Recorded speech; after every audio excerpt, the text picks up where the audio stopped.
எல்லோருக்கும் வணக்கம்.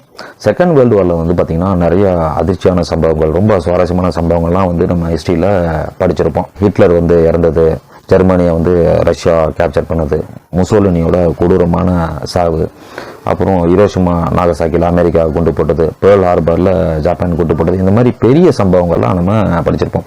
ஆனால் இந்த செகண்ட் வேர்ல்டு வார்லேயே வந்து பார்த்திங்கன்னா சின்ன சின்ன ரொம்ப கொடூரமான சம்பவங்கள், நிறைய அதிர்ச்சிகரமான சம்பவங்கள் நிறையா வந்து நடந்திருக்குங்க. அந்த மாதிரி ஒரு 2 சம்பவத்தை பற்றி தான் பார்க்க போகிறோம். ஃபஸ்ட்டு வந்து பார்த்தீங்கன்னா ஜப்பானில் இருக்கிற 2 தீவுங்க. 1944 அந்த சம்மர் டைமில் வந்து பார்த்திங்கன்னா ஜப்பான் என்ன தான் தொடர்ந்து வெற்றி பெற்றுட்டு வந்தாலும் ஜப்பானோட அலையன்ஸ் கண்ட்ரிஸ் இருக்குது பார்த்தீங்களா, அது வந்து பார்த்திங்கன்னா தொடர்ந்து வந்து தோல்வியை தான் வந்து சந்திச்சிட்ருக்காங்க. அமெரிக்கா வந்து ஜப்பானை வந்து முடிக்கணும், அவங்களோட அலையன்ஸ் கண்ட்ரிஸை மட்டும் அடிச்சுட்டு இருந்தால் பார்த்தாது, டோட்டலாக வந்து ஜப்பானை முடிக்கணும் முடிவு பண்ணுறாங்க. அதுக்காக வந்து அவங்க வந்து ஜப்பானோட 2 தீவை வந்து டார்கெட் பண்ணுறாங்க. ஏன் அந்த 2 தீவை வந்து அமெரிக்கா டார்கெட் பண்ணுறாங்கன்னா, ஜப்பானோட பல பேஸ் வந்து பார்த்திங்கன்னா அந்த 2 தீவை தாங்க இருக்குது. இந்த 2 தீவோட நேம் வந்து பார்த்திங்கன்னா ஒன்று ஈவோஜிமா, இன்னொன்று வந்து சீச்சிஜிமா. இந்த ஈவோஜிமான்றது ஜப்பான்லேருந்து ஒரு 570 மைல் தள்ளி தாங்க இருக்குது. இந்த சீச்சிஜிமான்றது வந்து பார்த்திங்கன்னா இந்த ஈவோஜிமாவோட 150 மைல் தள்ளி தாங்க இருக்குது. இந்த 2 தீவுலுமே வந்து அமெரிக்கா வந்து தாக்குதல் பண்ணுதுங்க.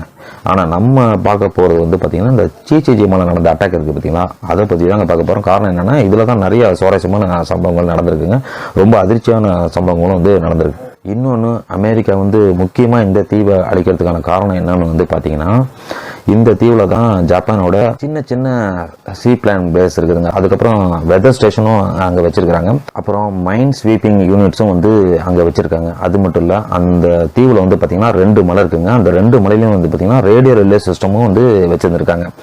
ஒரு போரில் முக்கியமான விஷயமே என்னென்னு பார்த்தீங்கன்னா அந்த மெசேஜ் தாங்க, மெசேஜ் பாஸ் பண்ணுறது தான். ஸோ இப்போ சோல்ஜர்ஸ்லாம் சண்டை போட்டுருக்காங்க, அடுத்தது அவங்க என்ன பண்ணணுன்றது அந்த மெசேஜ் மூலிமா தான், ஆர்டர் மூலிமா தான் அவங்க தெரிஞ்சுக்குவாங்க. ஸோ இந்த மெசேஜ் கம்யூனிகேஷன் கட் ஆனிச்சுன்னா எதிர்த்தாப்பில் வர்ற எதிரிகளை மட்டும்தான் நம்ம தாக்கிட்டு பேசாமல் இருப்போம் இல்லையா, அடுத்து என்ன பண்ணுன்றது வந்து சோல்ஜர்ஸுக்கு தெரியாமையே போயிடும். ஸோ அமெரிக்கா வந்து அந்த 2 ரேடியோ ரிலே சிஸ்டமும் வந்து தகர்க்கணும் அப்படின்னு சொல்லிட்டு முடிவு பண்ணுறாங்க.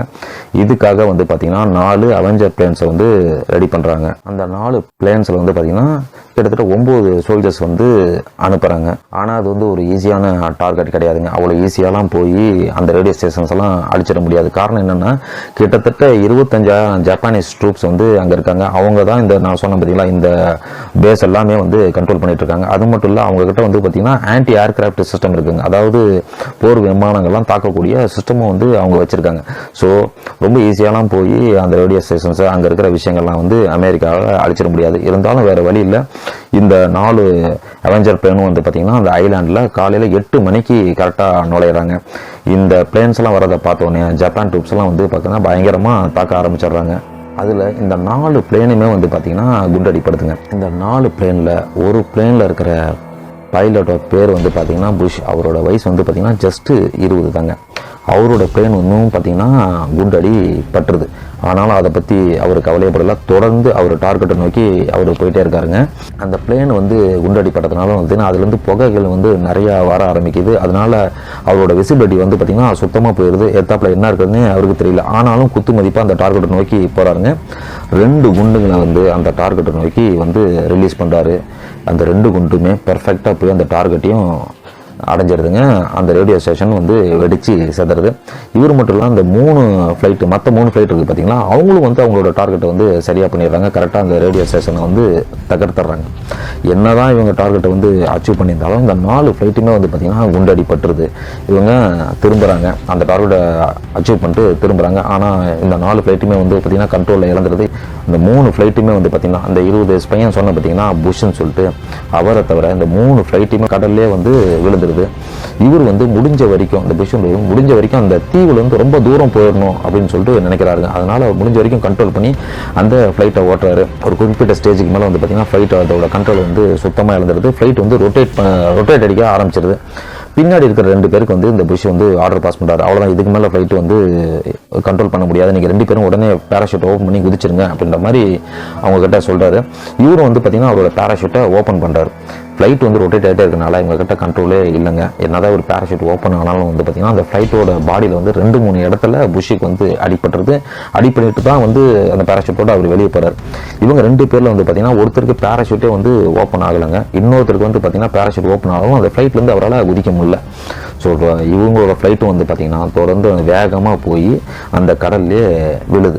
இந்த 4 ஃப்ளைட்டில் இருக்கவங்களும் வெளியே வராங்க. மொத்தம் 9 பேர் சொன்னீங்களா, புஷ் தான் வந்து ரொம்ப தூரமாக வந்து போயிடுறாரு. இந்த 8 பேருமே வந்து பார்த்திங்கன்னா அந்த ஃப்ளைட்லேருந்து வெளியே வந்துடுறாங்க. ஃப்ளைட்லேருந்து வெளியே வந்து சர்வே ஆயிடுறாங்க. ஆனாலும் ஜப்பான் சோல்ஜர்ஸால் வந்து இவங்க கேப்சர் பண்ணப்படுறாங்க. இந்த 8 பேருமே கைது பண்ணி ஜப்பான் சோல்ஜர்ஸ் அவங்க தீவுக்குள்ளே கூட்டு போயிடுறாங்க. இதுக்கப்புறம் தாங்க ரொம்ப கொடூரமான சம்பவங்களே நடக்க ஆரம்பிக்குது. ஸோ இப்போ புஷ் வந்து ரொம்ப தள்ளி ரொம்ப தொலைவில் தான் இருக்கிறார். அதனால் வந்து இவங்களுக்கு வந்து தெரியல, அங்கே ஒருத்தவங்க மிச்சம் இருக்கான்றது இவங்களுக்கு தெரியல. இவங்க 8 பேரை மட்டும் கைது பண்ணி கூப்பிட்டு போயிடுறாங்க. புஷ்ஷுக்கு என்ன நடந்தது, எப்படி அவர் சர்வே ஆனார், எப்படி தப்பிச்சார்ன்றதை அப்புறம் பார்ப்போம். ஃபஸ்ட்டு வந்து இந்த 8 பேருக்கு என்ன நடந்துச்சு அப்படின்றத பார்ப்பாங்க. ஒரு எதிரி நாட்டோட சோல்ஜர்ஸ் கிட்ட மாட்டினா அவங்களுக்கு எது என்ன ஆகுன்றதை நீங்கள் நிறையா சம்பவங்களில் பார்த்துருப்பீங்க, படிச்சிருப்பீங்க. இவங்க 8 பேருமே வந்து பார்த்திங்கன்னா ஃபஸ்ட்டு நேக்கடு பண்ணுறாங்க. பயங்கரமாக வந்து தாக்குறாங்க. அவங்க கையில் வச்சுருக்க கன்னில் வந்து தாக்குறாங்க. அது மட்டும் இல்லை, இந்த பேம்பு இருக்குது பார்த்தீங்களா, மூங்கில் இருக்குது பார்த்தீங்களா, அதை எடுத்துகிட்டு வந்து பயங்கரமாக அடிக்கிறாங்க. சில நாட்களில் வந்து பார்த்திங்கன்னா அவங்களுக்கு வந்து சாப்பாடு தண்ணி கூட கொடுக்காம வச்சுருந்துருக்காங்க. அப்புறம் வந்து பார்த்திங்கன்னா அந்த மூங்கிலை நல்லா ஷார்ப் பண்ணி அதில் வந்து உடம்பெல்லாம் வந்து கிழிச்சு தந்துருக்காங்க. இதுக்கப்புறம் ஃபைனலாக அவங்களை என்ன பண்ணுறது அப்படின்னு சொல்லிட்டு அவங்க கமாண்டோ கட்டியும் கேட்டிருக்காங்க. அப்போ அவர் என்ன சொல்லியிருக்காங்கன்னா, அவங்க அத்தனை பேரோட தலையும் துண்டிச்சு எடுங்க. அது மட்டும் இல்லை, அவங்களோட உள்ளுறுப்புகள் லிவர், ஹார்ட்டு, அந்த மாதிரி பார்ட்ஸ், அவங்களோட ஆர்கன்ஸ்லாம் எடுத்து அதை வந்து சமைங்க. ஒவ்வொரு ஆர்கன்ஸை வந்து ஒவ்வொரு ரெசிபி சொல்லியிருக்காருங்க. அது என்னென்னு கிளியராக இல்லைங்க. லிவரை வந்து சூப்பு வைங்க, ஹார்ட்டை வந்து இப்படி சாப்பிடுங்க அப்படின்னு சொல்லிட்டு அவங்களோட சோல்ஜர்ஸ்க்கு வந்து ஆர்டர் கொடுத்துருக்குறாரு.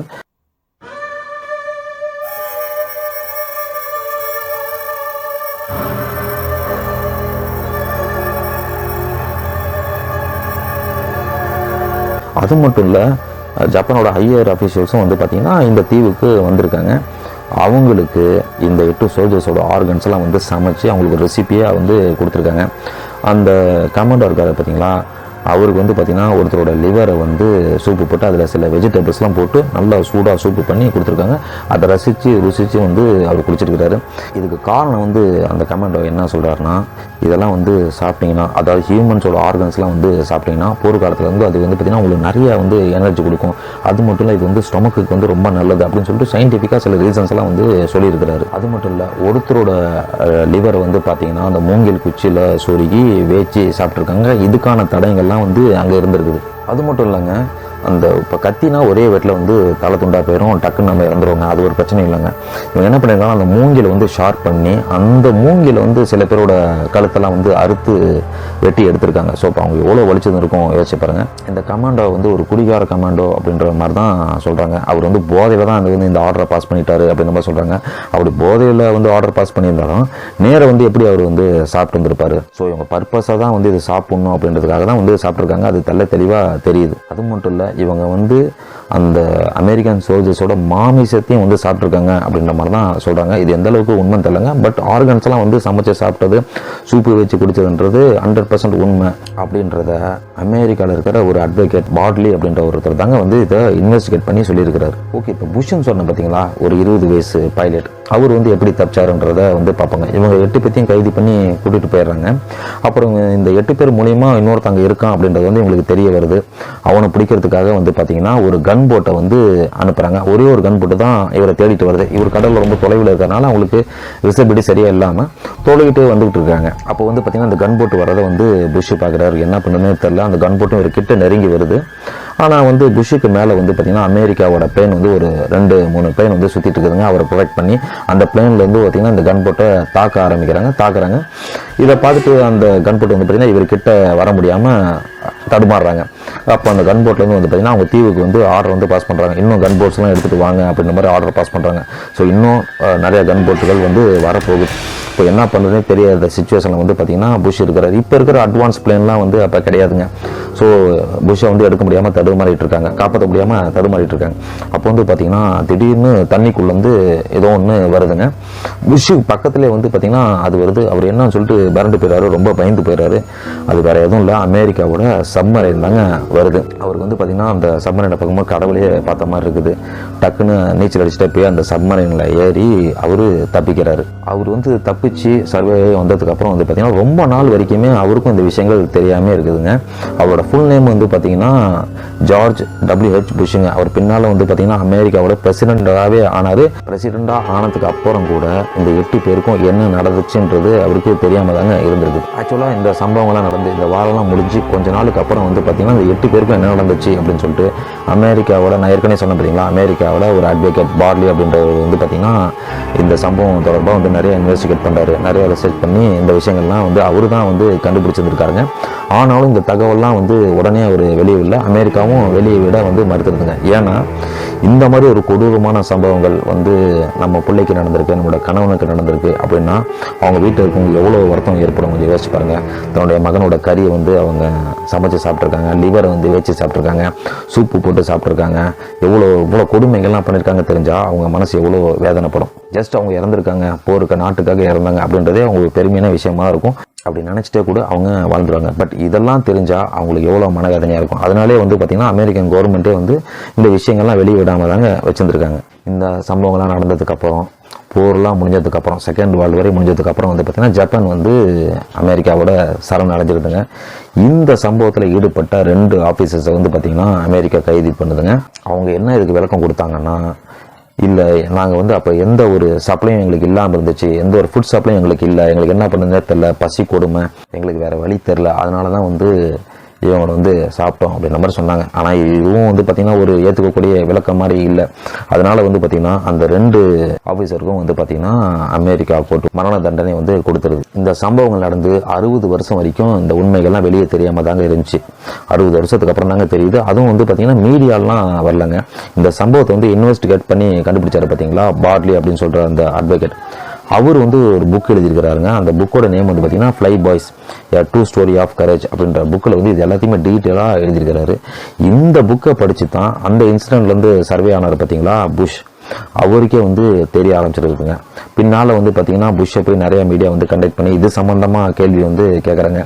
உங்களுக்கு இப்போ தானே தெரிஞ்சிருக்கு, இது எப்படி நீங்கள் ஃபீல் பண்ணுறீங்க அப்படின்ற மாதிரி கேட்டப்போ அவர் ரொம்ப நேரம் வந்து பார்த்திங்கன்னா தலையை ஷேக் பண்ணிகிட்டே இருந்திருக்கிறாரு. ரொம்ப நேரம் மௌனமாகவே இருந்திருக்கிறாரு. அதுக்கப்புறம் வந்து அந்த டைமில் ஏன் பேராஷூட் மட்டும் எப்படி ஓப்பன் ஆனிச்சு, அது கடவுளுடைய கருணையா இல்லை விதியா என்னன்னு சொல்ல தெரியல. பட் இந்த 8 சோல்ஜர்ஸ் வந்து நடந்த சம்பவங்கள் வந்து நினச்சி நான் ரொம்ப வருத்தப்படுறேன் அப்படின்ற மாதிரி சொல்லியிருக்கிறாரு. ஆக்சுவலாக வந்து பார்த்திங்கன்னா ஜப்பான் வந்து நிறைய வெற்றிகளை தான் வந்து தொடர்ந்து பார்த்துட்டு இருந்துச்சிங்க. ஆனால் இந்த சீச்சிஜிமா இன்சிடென்ட்டுக்கு அப்புறம் தான் வந்து பார்த்திங்கன்னா நிறைய தோல்விகளை வந்து ஜப்பான் சந்திச்சிச்சு அப்படின்ற மாதிரி சொல்கிறாங்க. அது மட்டும் இல்லை, இந்த இன்சிடென்ட்டுக்கு அப்புறம் தான் வந்து பார்த்திங்கன்னா அமெரிக்காவே வந்து அட்டாமிக் பாமை ஜப்பான் மேலே போட்டிருக்காங்க. போரே வந்து பார்த்திங்கன்னா ஒரு மிருகத்தனமான செயல் தான். ஆனால் அந்த போருக்குள்ளே வந்து பார்த்திங்கன்னா இந்த மாதிரி நடக்கிறதெல்லாம் உச்சக்கட்ட மிருகத்தனம் தாங்க சொல்லுவேன். நெக்ஸ்ட் வந்து பார்த்திங்கன்னா அமெரிக்கா வந்து ஹிரோஷிமா நாகசாக்கியில் அட்டாமிக் பாம் போட்டது வந்து நம்ம எல்லாருக்குமே தெரியும். ஆக்சுவலாக அந்த பாம் போடாததுக்கு முன்னாடி அமெரிக்காவுக்கு வந்து வேற ஒரு பிளான் இருந்துச்சுங்க. அப்போ வந்து அட்டாமிக் பாமே வந்து கண்டுபிடிக்கல. அது என்னன்னா பேட்ஸ் இருக்குது பார்த்தீங்களா, வவ்வால் மூலயமா சின்ன சின்ன டைனி பாம்ஸ் எல்லாம் கட்டி ஜப்பானை தாக்குறது தான் அமெரிக்காவோட பிளானாக இருந்திருக்குது. இந்த பிளான் வந்து எப்படி ஸ்டார்ட் ஆனிச்சு, இது யார் சொன்னது வந்து பார்த்தீங்கன்னா எஸ் ஆடம்ஸ் அப்படின்னு சொல்கிற ஒரு டென்டிஸ்ட். அவர் வந்து பார்த்திங்கன்னா இந்த பேர்ல் ஹார்பரில் வந்து குண்டு போடும்போது நியூ மெக்சிகோவில் இருக்கிற சில இடங்களுக்கு வந்து பார்த்திங்கன்னா அவர் டூர் போயிருக்காருங்க. இந்த சம்பவத்தை வந்து பார்த்திங்கன்னா அவர் ரேடியோ மூலிமா தான் வந்து தெரிஞ்சிருக்கிறாரு. அப்போ அந்த டூர் போன இடத்தெல்லாம் வந்து பார்த்திங்கன்னா சில குகைக்கெல்லாம் வந்து அவர் போயிருக்கிறாரு. அங்கே வந்து பார்த்திங்கன்னா ஆயிரக்கணக்கான வவ்வால்கள் இருக்கிறத வந்து அவர் கவனிச்சிருக்கிறாரு. அப்போது அந்த டைமில் அவருக்கு இந்த யோசனை வந்து தோணியிருக்குது.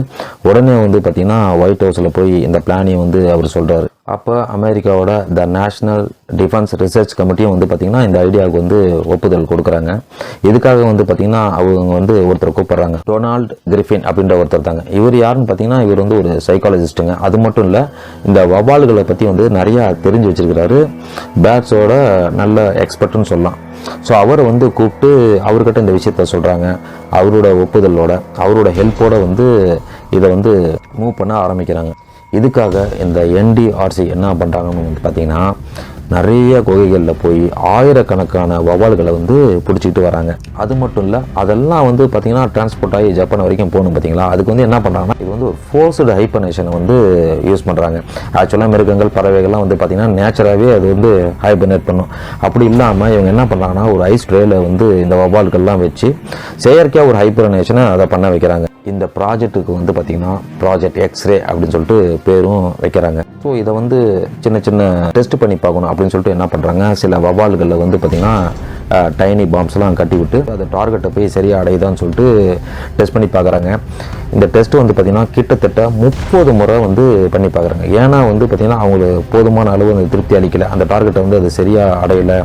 அப்படின்றனால 30 முறை வந்து இந்த அட்டம்ஸை ரிப்பீட்டடாக தொடர்ந்து செஞ்சு பார்க்குறாங்க. இதுக்காக $2 மில்லியன் வந்து அமெரிக்கா செலவு செஞ்சும் பார்க்குது. ஆனாலும் அவங்களுக்கு வந்து போதுமான திருப்தி வந்து அது அளிக்கலை. சில எக்ஸ்பர்ட்ஸ் என்ன சொல்கிறாங்கன்னா, இது வந்து அவ்வளோ ஒரு இம்பேக்டை கொடுக்காது, இது வந்து சரி வராது, இது வந்து பின்னாடி பல பிரச்சனைகளை வந்து விளைவிக்கும், அதனால் இதை ட்ராப் பண்ணுங்க அப்படின்னு சொன்னதுனால அமெரிக்கா இராணுவம் வந்து இதை ட்ராப் பண்ணிடுதுங்க. அது மட்டும் இல்லைங்க, அமெரிக்கா வந்து இதோட பெரிய இம்பேக்ட், இதோட பாதிப்பு வந்து பயங்கரமாக இருக்கணும் அப்படின்னு சொல்லிட்டு நினைக்கிறாங்க. அப்படி நினச்சி கண்டுபிடிக்கப்பட்டது தான் இந்த அட்டாமிக் பாம். இதெல்லாம் பார்க்கும்போது என்ன தோணுது பாருங்க, மனுஷன் வந்து எவ்வளோ ரத்த வெறி பிடிச்சி அலையிறான் பாருங்க. இன்னொரு மக்கள் அழிக்கிறதுக்கு, இன்னொரு நாட்டை அழிக்கிறதுக்கு வந்து எவ்வளோ திங்க் பண்ணுறான், எவ்வளோ ரிசர்ச் பண்ணுறான், எவ்வளோ இன்வெஸ்ட் பண்ணுறான்றத பாருங்க. இதே திங்கிங்கு, இதே இன்வெஸ்ட்மெண்ட்டை வந்து பார்த்திங்கன்னா இயற்கை வளங்களும் வந்து அழியாமல் இங்கே இருக்கிற சயின்ஸும் டெக்னாலஜியும் எப்படி டெவலப் பண்ணுறதுன்றதை யோசிச்சானா ரொம்ப நல்லாயிருக்கும். இந்த இன்சிடென்ட் சம்மந்தமான யூடியூப்ஸில் போட முடியாத ஃபோட்டோஸ்லாம் என்னோடய இன்ஸ்டாகிராமில் போட்டிருக்கேன். இன்ஸ்டாகிராம் போய் நம்மளை ஃபாலோ பண்ணிவிட்டு அந்த ஃபோட்டோஸ்லாம் பாருங்கள். ஓகே ஃப்ரெண்ட்ஸ், இந்த வீடியோ பிடிச்சிருந்துச்சுன்னா கண்டிப்பாக ஒரு லைக், ஒரு சப்ஸ்கிரைப் மட்டும் பண்ணுங்கள். அடுத்த ஒரு நல்ல வீடியோவில் சந்திப்போம். நன்றி, வணக்கம், பாய்.